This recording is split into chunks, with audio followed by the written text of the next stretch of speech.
mobile फनजोंनो Aadhaar कार्डखौ update खालामनाय जों दा मबाइलजोंनो लाइभ प्रुफ नोंथांमोननि सिगाङाव आङो दायो नोंथांमोननो खिन्थानो नागिरदों आं जा हायो भिडिअनि लाइभ प्रुफनि गेजेरजों नोंथांमोननो दिन्थिनो नाजागोन स' लोगोफोर अब्ला नोंथांमोना आंनि भिडिअखौ जोबजासे नायगोन होननानै आसा खालामबाय आरो जोबजासे नायब्लासो नोंथांमोना जाहाथे बुजिगोन ओमफ्राय नैबे सार्च बटनाव जोङो क्लिक खालामदो ओमफ्राय बेनि उनाव जोङो माइ आधार होननानै सार्च खालामबानो जाबाय आरोना दा जोंना नै फैखाबाय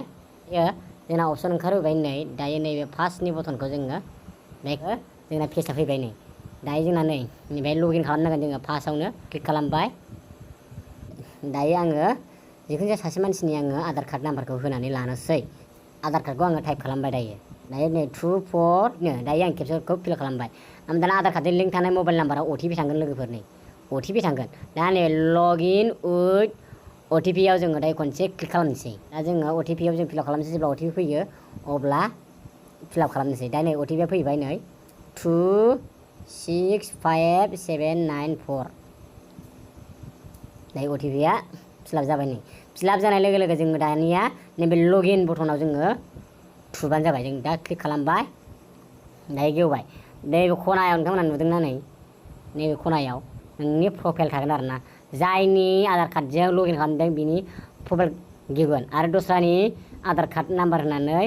खेवदोंब्ला बै जाय बिगोमानि आधार कार्ड नाम्बार बे बिगोमानि प्रफाइला नैबे खनायाव सिखारगोन आरोना लोगोफोर नै प्रफाइलाव नै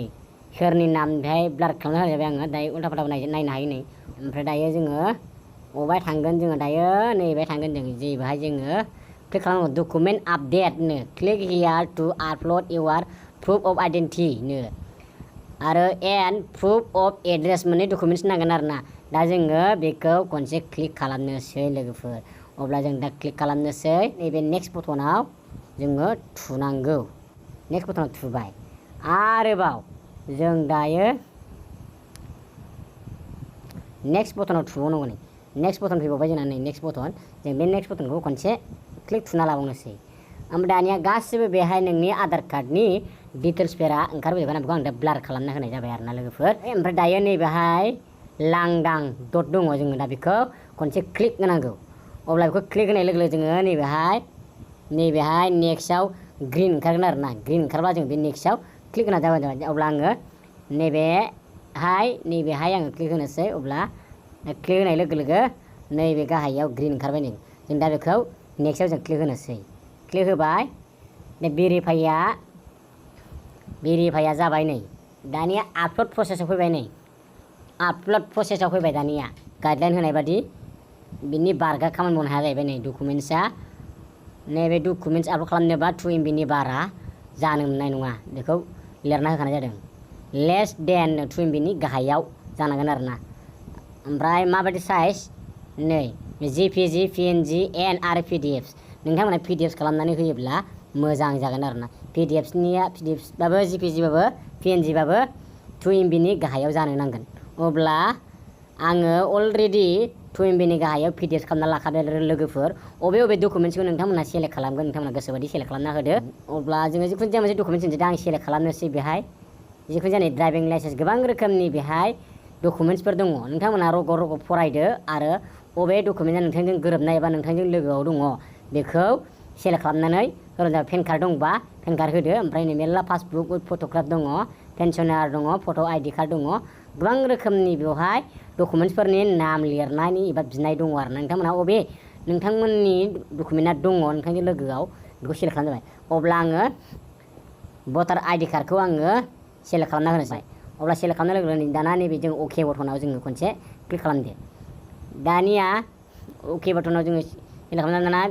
भिउ आपलड होनाय दङ दाना भिउ आपलडआव जों थुदो ओमफ्राय कन्टिनिउ टु आपलडआव जोङो थुदो होमबा दा नै फाइल ID कार्ड भटार ID कार्डखौ सेलेक्ट खालामबाय आङो दायो भटार ID कार्ड सेलेक्ट खालामबाय ओमफ्राय दानिया आरो नैबे नेक्स्ट बटन बे माबिजों नै please upload proof of address document address थानाय डकुमेन्ट्सखौ बाय होब्लानो जाबाय अब्ला आङो जिखुनु जाया मोनसे सेलेक्ट खालामसै नोंथांमोनाबो सेलेक्ट खालामदों नोंथांजों लोगो थानाय ration PDS photograph card ration card जिखुनु आं बेखौ सेलेक्ट खालामबाय बेखौ सेलेक्ट खालामबाय आं दायो नैबे भिउ डिटेल्स आपलड डकुमेन्ट्सआव आङो क्लिक खालामनोसै दे आङो कन्टिनिउ टु आपल'डआव थुदो दा नै मिडिया फाइलाव थुदो दायो आङो रेशन कार्डनि प्रुफखौ आं बेहाय होबाय नायनो हायो नै बिदि क्ल'ज खालामफिनबाय दायो नैबेहाय लांदां बाक्सु दङ नैबेहाय बेखौ क्लिक खालामना होनांगौ एसै थुनाय लोगो लोगो जोंना नै ग्रिन अपसना ओंखारबाय जों दा बेहाय नेक्स्ट बटनाव जोङो थुनोसै नङा होमबा दायो आङो थुबाय दाना अके नैबे अकेआव थुदो अकेआव थुनाय लोगो लोगो जोंना मा जागोन नै साबमिट बटनखौ जोङो सेलेक्ट खालामनो मोनगोन लास्टआव दानिया लोगोफोर नै नायदो नैबे साबमिटआव थुबानो जोंना अके जाबाय दा ओंखारहोबाय आरोना फाइनालि लोगोफोर नेटआ बिराद स्ल'मोन दा फाइनालि ओंखारफैबाय जों दा साबमिट बटनाव जों क्लिक थुना होनोसै अब्ला आं थुना होनोसै लोगोफोर क्लिक थुबाय थुनाय लोगो लोगो जों नै 15 सेकेन्ड नै डाइरेक्ट अके दान जाबाय दा जानाय लोगो लोगो जोंहा नै मोनबाय नै बेवहाय आं नोंथांनो जुम खालामना होनोसै एसे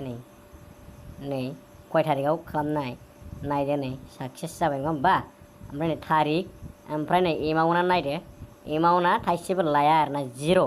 नङा होमबा अब्ला जों नैबे गाहायनि डाउनलड बटनखौ जों क्लिक खालामनानै डाउनलड खालामनानै लाब्लानो जाबाय आरोना लोगोफोर दा आं डाउनलड खालामनोसै देखो ओंखारबाय दाना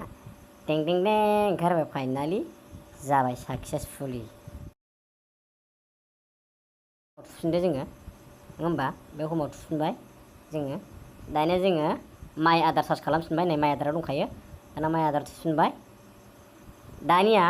जोङो नैबे लगिनाव थुनांगोन अब्ला जोङो दायो नैबायदि अपसन मोनबाय आरोना ओमफ्राय गाहायथाराव नायनांगोन आरोना लोगोफोर ओमफ्राय नैबेहाय आंनिया जाहैबाय मोनथाम ओंखारनाय दङ बे मोनथामा मानि आंनिया नेट स्ल'नि थाखाय रिपिट खालामफिननांदो आरोना खनथाम दा बेनि थाखायनो बेहाय मोनथाम सिखारदो आरोना आगदा फारसे माने खनायाव टियार दङ आरोना बे टियारखौ थुनानै नोंथांमोना डाउनलड खालामनानै लाफिननो गोसोब्ला लाफिननो हागोन आरोना ओमफ्राय जायफोरा आंनि आयना बड' इउटुब चेनेलखौ गासिबो साबसक्राइब खालामनांगौ होननानै साबसक्राइब खालामदो लाइक खालामदो आरो भिडिअखौ शेयार खालामना होबानो जाबाय आरो लोगोफोर नेक्स्ट भिडिअ थाबैनो लोगो मोनगोन thank you for watching bye bye